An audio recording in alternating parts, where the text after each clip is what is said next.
I mean, first of all, I mean, touring-wise and stuff, you're over in Europe and all that kind of stuff. First time for a while and all that. I mean, first of all, why did it take so long? I mean, you toured America for about 1,000,000 years. Yeah. Um, well, once we got going over there, we started exactly 1 year ago tomorrow. Um, we just kind of kept going. The album kind of kept building more and more than we had actually thought it would, and it was just like we had a tour. I actually have a European tour dates for May and June of this year, and I actually went through my case the other day and I saw them, and it was like whoa.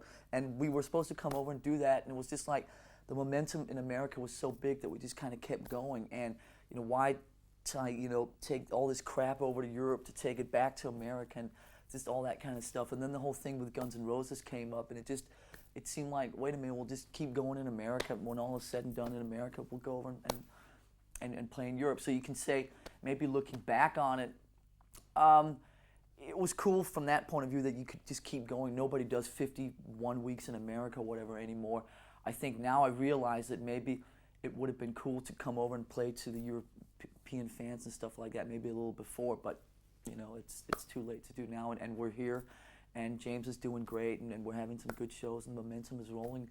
We're kind of settled in now again, so we're here, and just it was a long American stint, it really was, but it was worth it. Right. I mean, tell me about the mechanics behind the Guns N' Roses thing, because I know that there was a lot of talk about it at the time, certainly between you and Slash anyway. I mean, what about the actual sitting down and working it out? That can't really have been as easy as. No. I mean, what happened was, in December, we were on a break. We had a week off in December of last year, and I came up to New York to hang out. They were playing Madison Square Garden. Mensch called me and said, go down and see them tonight because they got something they want to talk to you about. So I went down to Madison Square Garden, and Slash and the manager Goldstein said, we've been talking about this for so many years, and drunk talk and babblings and blah, blah, blah. Let's make this a reality for next summer. It's like, done. Let's do it.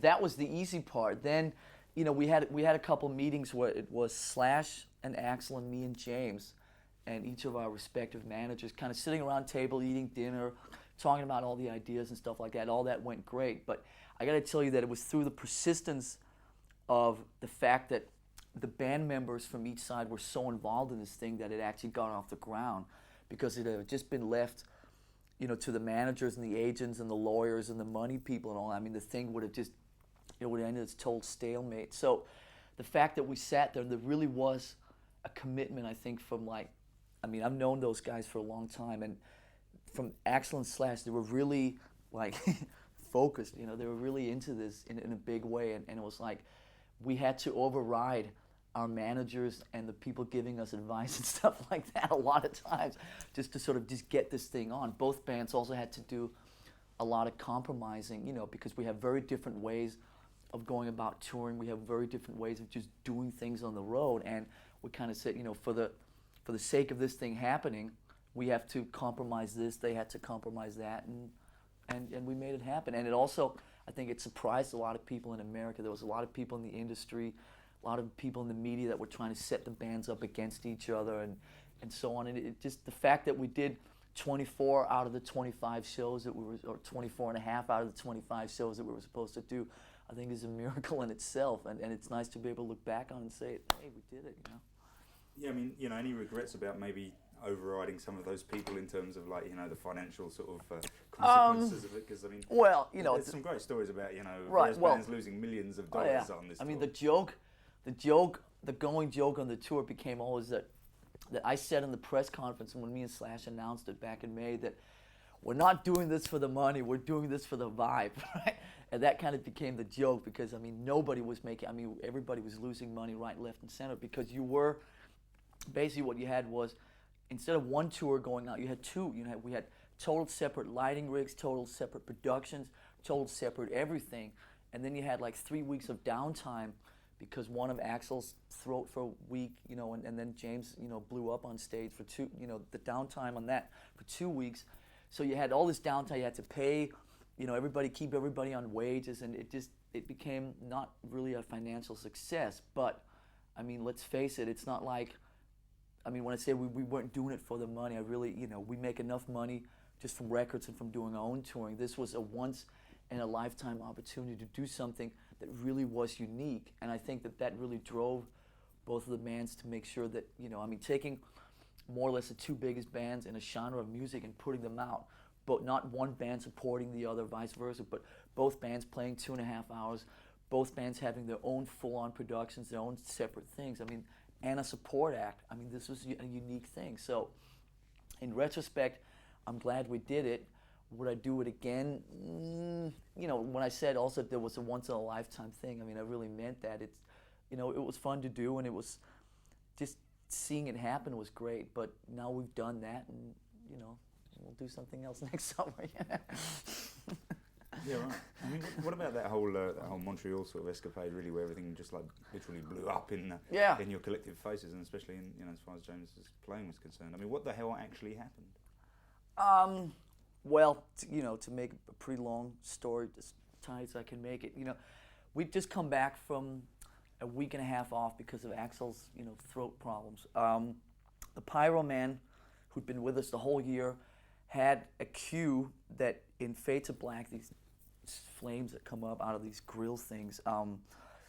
Here's the playing area, okay? Here's the playing area, and then you have these big wings out on the side that you can run around and throw moves on and pose around. And we used to just have these flames in Fade to Black come up inside the playing area, but our Pyro Man decided to make it even bigger, that they would go from one wing all the way across the wing, all the way across the playing area out to the other wing. So it would go, whoa, 300-400 feet, mega flame from hell. So he just kind of came in 2 minutes before we went on stage, in the chaos of everybody getting ready. The flame's in a different place and blah, blah, blah. So James thought that the flame now was just out on these wings and not inside the playing area. So when he'd played the intro and it was time for the cue, he walked into the playing area where he thought he was safe. And he was kind of looking in this direction. The flame then started over on this wing and went boom all the way across and just basically came up behind him and totally engulfed him for about a second or two. I was sitting playing and looking right basically where she's sitting, and he was standing right there, and it was the guy was completely engulfed in a flame for about a second or two. And as you saw maybe in the movie thing the other night, we all jumped off, everybody ran over. He was on his way to the hospital about 2-3 minutes later, and that was that. Then Guns N' Roses came out. This was Axl's first show back in a week and a half.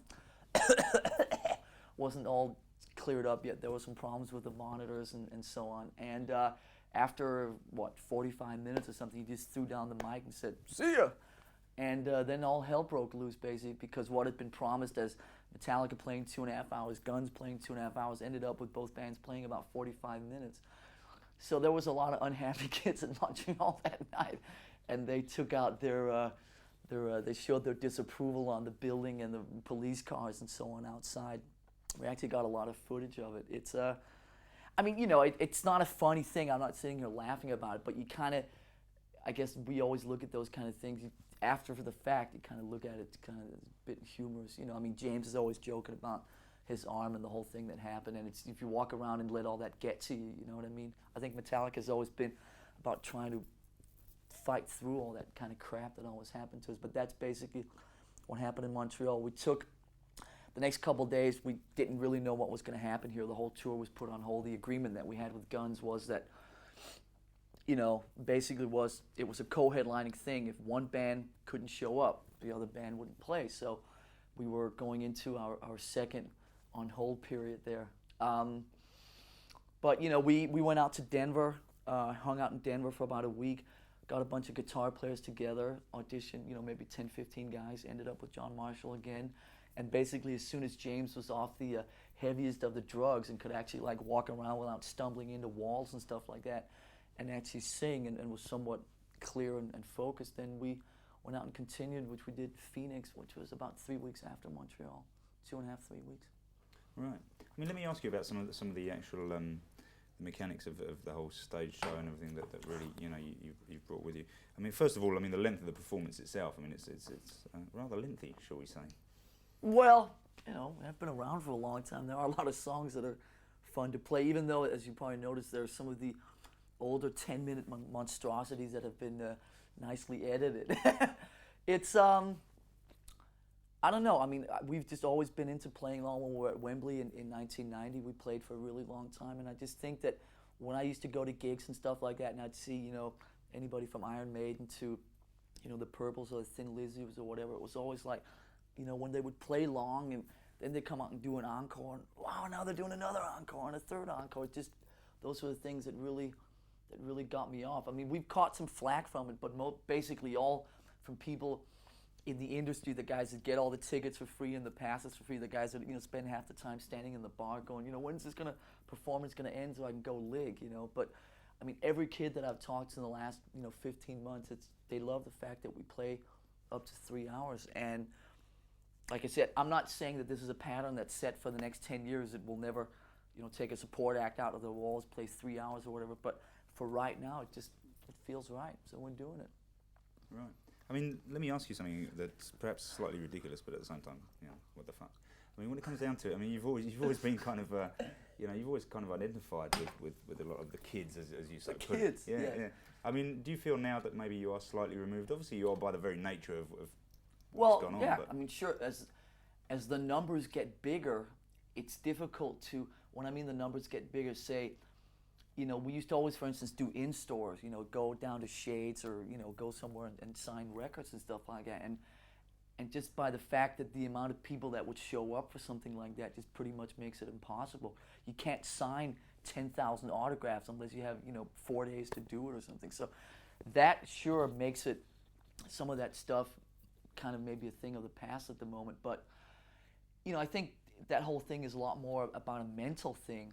I think that the people that know us really well, that are with us, know that what we've gone through in the last couple of years may look to a lot of outsiders as, 9 million records and big stages and big tours and blah, blah, blah. Like a whole bunch of things, might be looking like are happening to outsiders, but inside the little world of Metallica, not really that much has changed. We're getting a little older.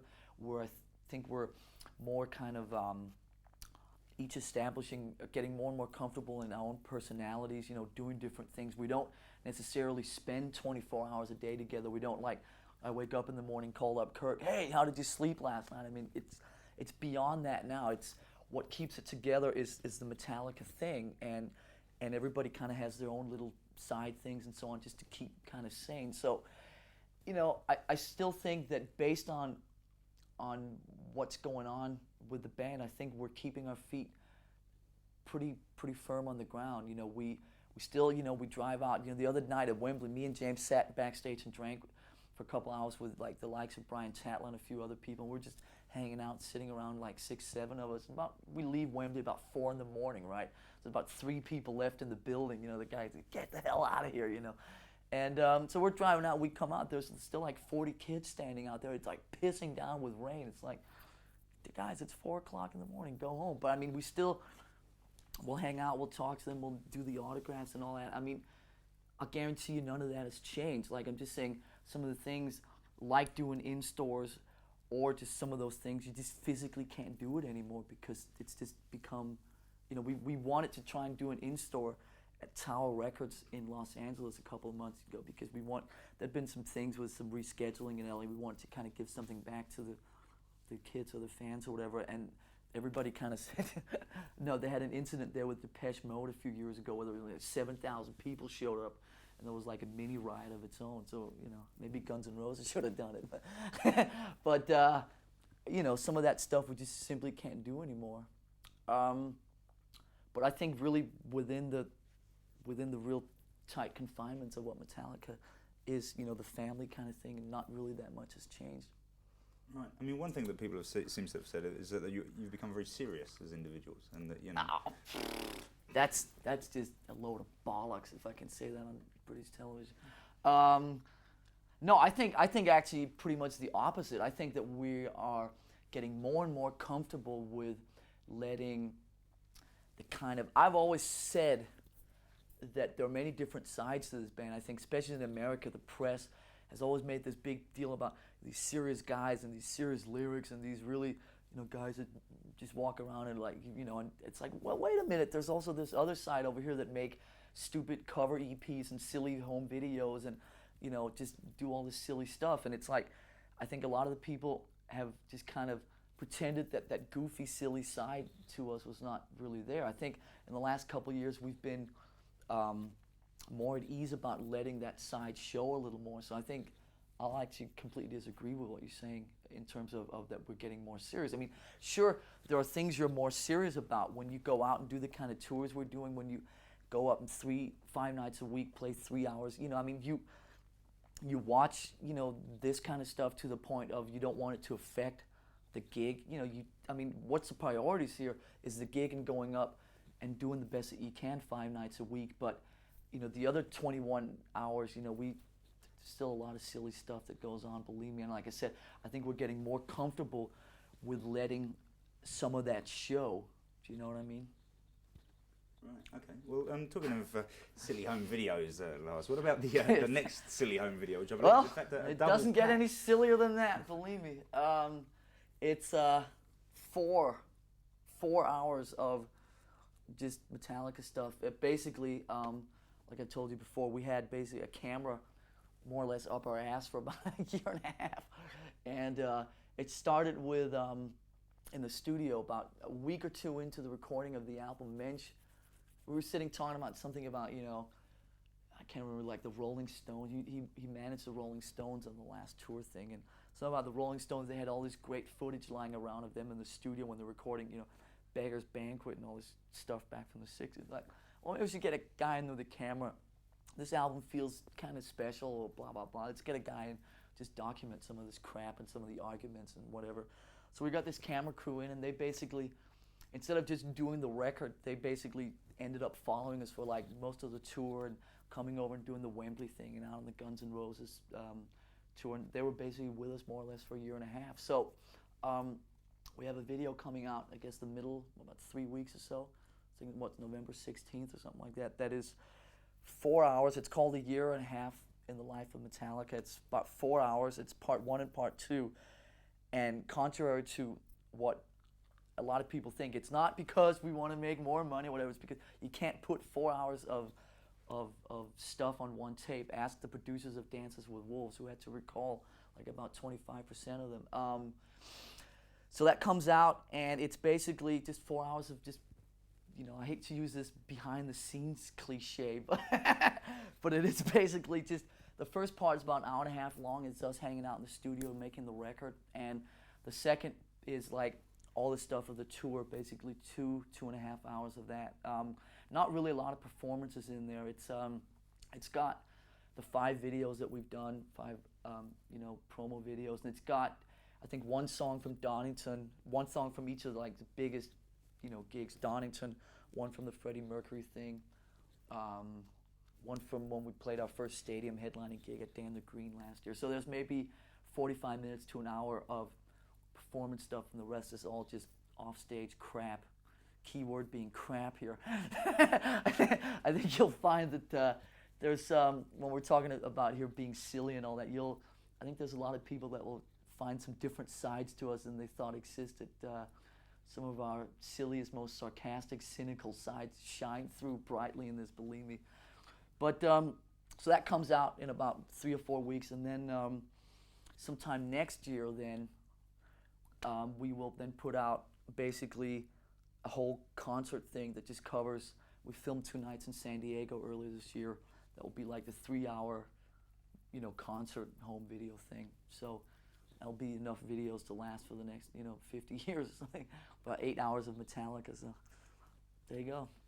All right then. How are we doing for time? Yeah. Okay. Well, in that case, I've got to ask you some extremely daft questions now that don't really revolve around it. And stuff. What were they? The rock on radio thing. Oh yeah. In Britain, it's kind of pretty notorious that there isn't very much rock on the radio. I'm not sure if you're aware of this. Yeah. Right. Okay. I mean, first of all, how do you feel about that whole thing? Regarding the UK. Obviously, it's a bit of a difficult question. But. Well, I'm not sure I'm the most authoritative to answer that question. But compared to how the radio thing works in America, I mean, obviously, your whole structure over here is very much different. The fact that all the kids who want to in England or London or whatever don't have a 24-hour radio station like KNAC or KLOS or some of these that I'm sure you've seen T-shirts of and so on. I mean, it's too bad. The fact that somebody from the record company told me yesterday that what did he tell me, that Bon Jovi, the new Bon Jovi single or album or whatever, was the most played song on radio last week and had like 24 plays or something. Wow.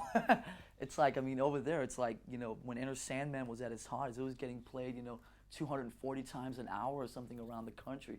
You know what I mean? So it's like the numbers are so vastly different that, you know, it's too bad that you guys get deprived of that. It's, I mean, you have this whole establishment, the way the BBC thing kind of has everything under lock and key here. I mean, it's something for, you know, half Dane, half American here.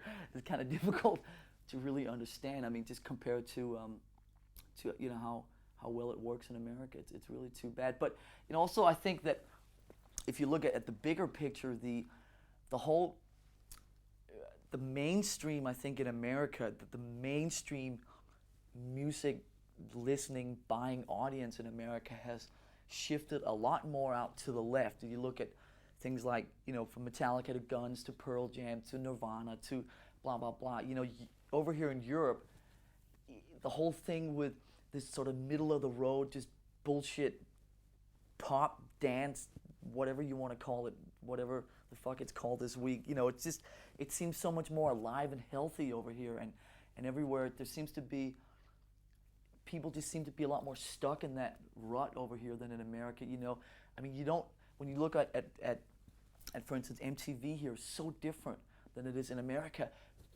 Every other video is Alice in Chains or, you know, Soundgarden or Metallica or Guns N' Roses or, you know, Ministry or something like that. I mean, over here, every other video, somebody with a drum machine that I've never heard of. You know, it's just, and I think that kind of says something about just the way, you know, I think in America they're moving a little more left field, where it seems to be the mainstream here is still very much stuck in that sort of, you know, ABBA, come whatever, you know what I mean? It's kind of funny. It's kind of funny. Did that answer your question? No, not at all. Okay. Might have changed it, really. Okay.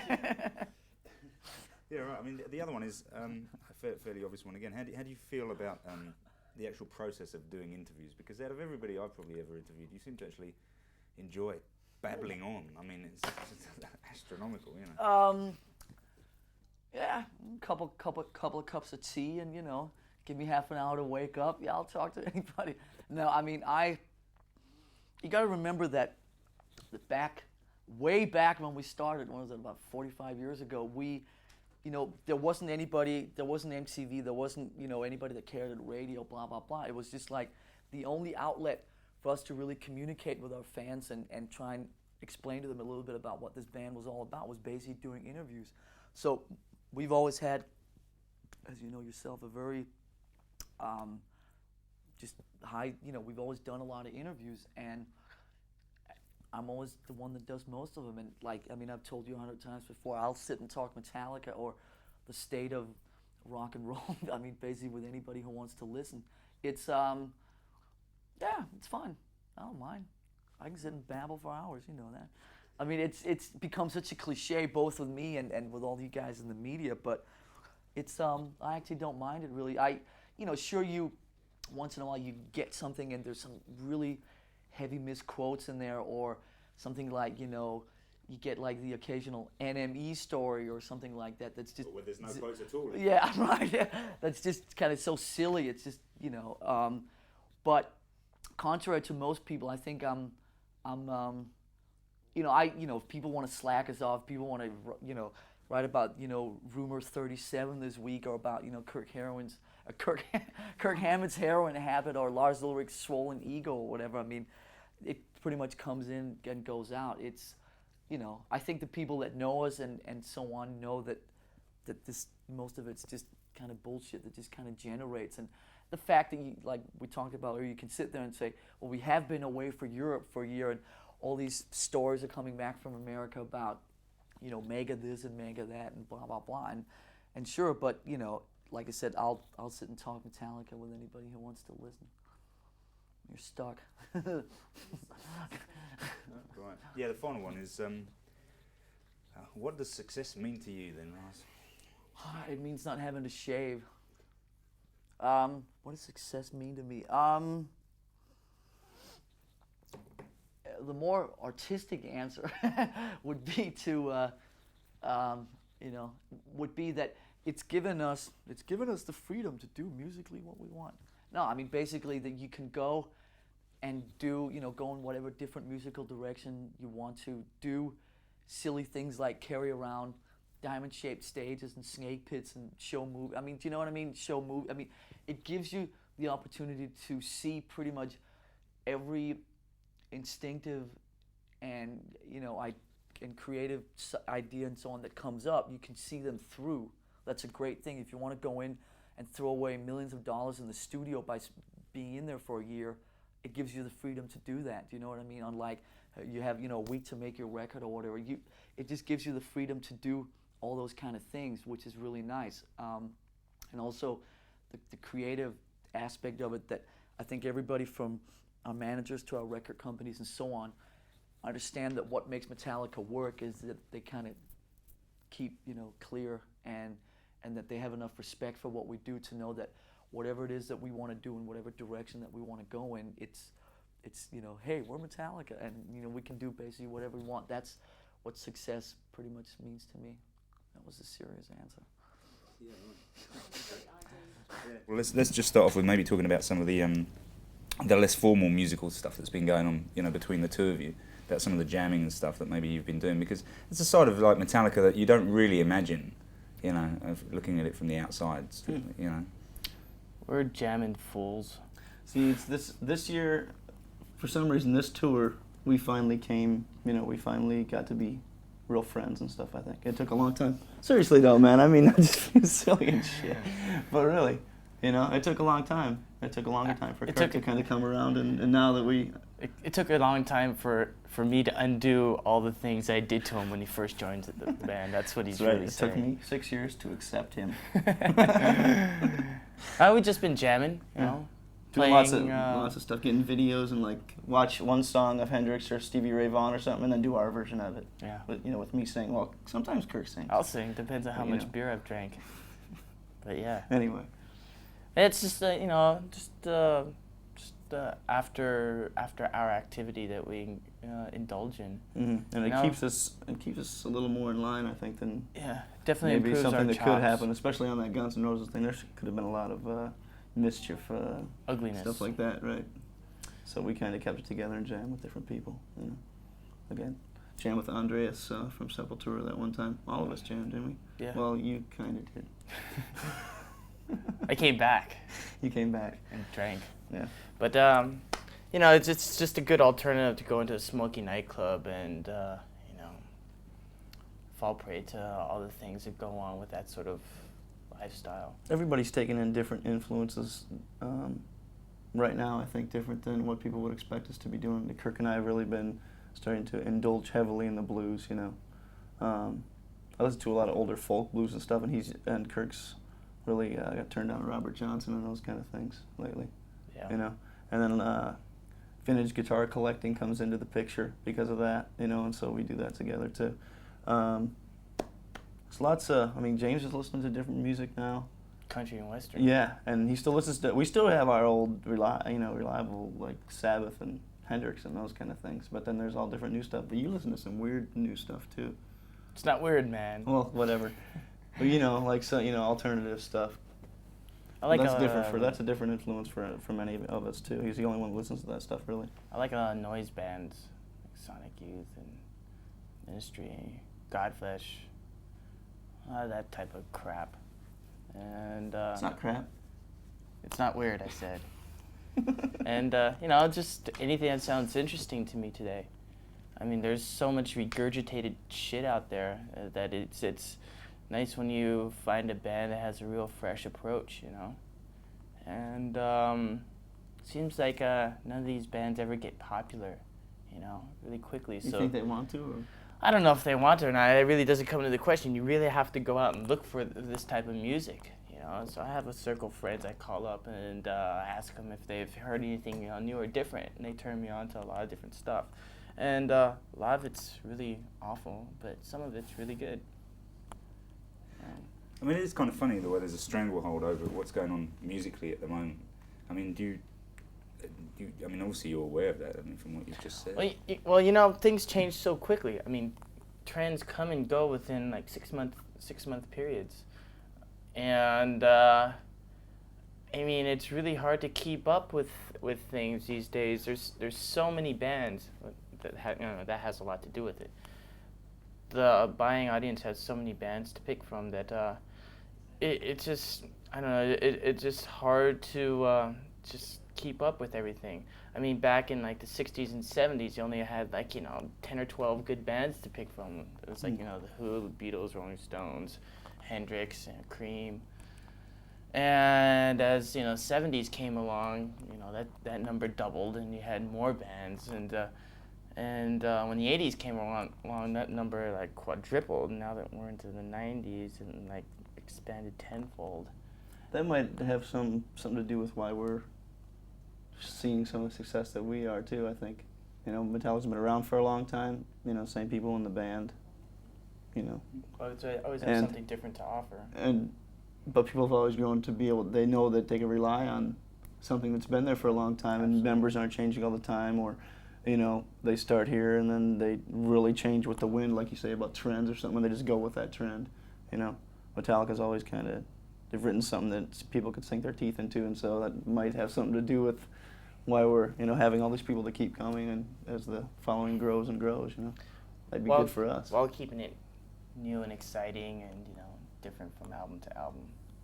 How do you manage to keep it new and exciting for yourselves though? Because I mean, you know, you're playing like 3-hour shows, which at the same time you do have to be at a certain place at a certain time. It would seem like on those kind of stages.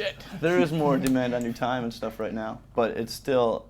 For me anyway, it's easy to get up every day knowing that, say tonight for instance, you know, go to Glasgow and there's going to be, 12,000 kids there smiling, screaming, glowing, Metallica, you know. I mean, it's really easy to wake up and go, yeah, tonight's going to be cool, you know, that kind of thing. Definitely. So that helps keep you, you know, if you keep that attitude of looking at it, you know, that keeps you fresh, right? Keeps you excited about it at least, you know what I mean? Definitely Even makes though I played Seek and Destroy 1,000 times, 2,000, 4,000. Definitely makes a difference when you enjoy yourself on stage, you know. I mean, people can see it too. For me, I mean, that's pretty much, you know, the main part of my day is going up on stage and playing. I mean, everything else is just a side thing. Right, everything revolves around it, absolutely. What about the joys of, something that people have like levelled at you, you know, recently more than before, but what about the joys of soloing, as it were? I'm a solo machine. Do I solo now? Well, I mean, you know, some people like it. I'm enjoying soloing more. How about you? Yeah, it goes without saying with me. I mean, some people love it, some people hate it. It's funny, at Wembley, I was playing my guitar solo, right? And yeah, I was a bit self-indulgent, and I looked out in the crowd and I saw this guy going. I took that as, as a sign that maybe I should wrap it up. So I did that. Only there. It was pretty funny. I think in America you can get away with soloing a lot more than you can over here. I mean, it just doesn't fly over here unless you're like Eric Clapton, you know, or something. You know, someone who's expected to do long, drawn-out solos. But unfortunately, that's not the case with our band. They come to see Metallica songs. At least we talk Lars out of doing a drum solo, though, man. So I think you should give us credit for that. Yeah, thank God for that. Because I know nobody wanted to see that. Yeah, I mean that would have been prime slagging material for the British press. So. Okay. Anyway, you guys are lucky. Consider yourselves fortunate this time. Right. Okay. Hey, you know, showing our honesty, our candor. I mean, you know, something that you said before about the two of you being friends now and stuff. Oh, we were always friends. But, you know... Yeah, but you took the piss out of him for years. Yeah, I mean, you know, you wound him up so much. I mean, the bond, though, man. The bond. The blues bond. You know, that's really... It wasn't there before, man. It is now. Now we share women. Just kidding. Cool, man. Joke.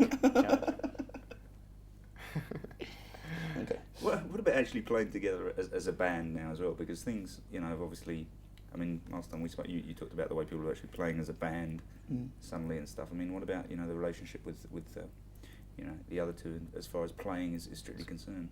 Great. I mean, it's never been better, I feel. I think as we go along, I think probably anybody that could tell you this that's played for a while with the same people, you know, and as you mature to listen and all that stuff, you start listening to everybody else more live, you know, start really concentrating on where, you know, what they're playing and stuff, and that makes for a tighter unit. You really have to do that a lot on this stage as well.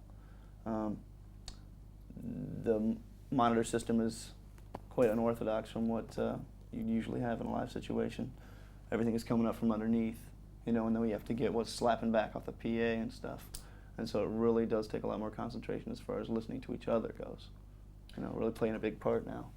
It's funny, when James had his accident, right, and John Marshall was playing guitar. After a while, James's hand started, you know, healing, and he was on his way to recuperating. And after about 3 or 4 weeks, he started playing on the encore song, which was back then on the Guns N' Roses tour, Enter Sandman. And after one particular show when James played on the encore, John came up to me and said, when James started playing guitar, all of a sudden you guys sounded like you'd been playing together for 10 years.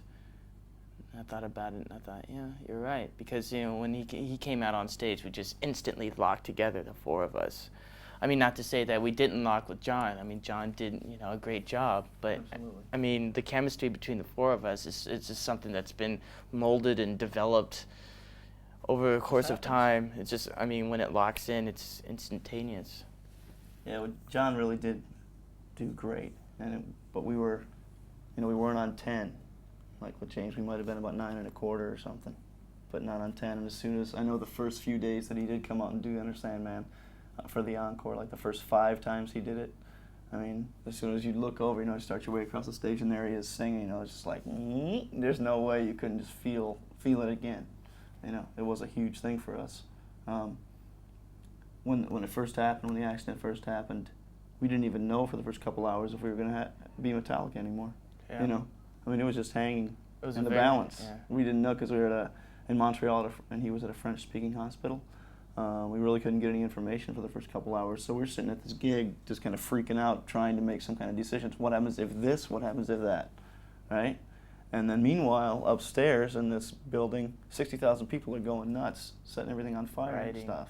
It was, you know, so it was pretty weird for a little bit surreal. when that accident first happened. It was a surreal situation. Right, so when he came back, man, it was a great feeling of strength again, you know, really confidence and stuff. Yeah, right. I mean, one thing, I mean, you know, obviously you're way off, you know, finishing up this tour. There's still a hell of a lot to do. A lot to go. It's probably it's going to take you another 12 years or something like that. Mm-hmm. But at the same time, I mean, you know, you're going to have some time off after that before you even think about the next album. And are there any plans for you to maybe get involved with, you know, the odd side project here and there? Absolutely. You want to go first? Yeah, me and him are going to form a blues band. I'm building a studio at my house right now. It's almost done. Full 24-track digital studio. And it's going to be real cool. I've already asked a lot of people to come in and play. People that we talked about earlier, Andreas and Greg Hall from Sacred Reich, and horn players and different things, man. I'm going to put all kinds of stuff together. So I can say yes, there are plans to do some other music for sure. At least a cool demo, you know. Cool. Sorry? That question again? Yeah, my mic was all screwed Oh, up. right, okay, right. I mean, are there any plans for you to maybe get involved with you know, any sort of side projects or offshoot things that maybe? Yeah, we're going to form a blues band, me and him, and have a bunch of guest appearances by other musicians, and see how it goes. Yeah, I even asked John Campbell to come and play. Did you know that? Good. You know John Campbell? Yeah. So we went and saw him at the Lone Star in Manhattan. And that was just the second time that I'd seen him, but finally got to meet him that time.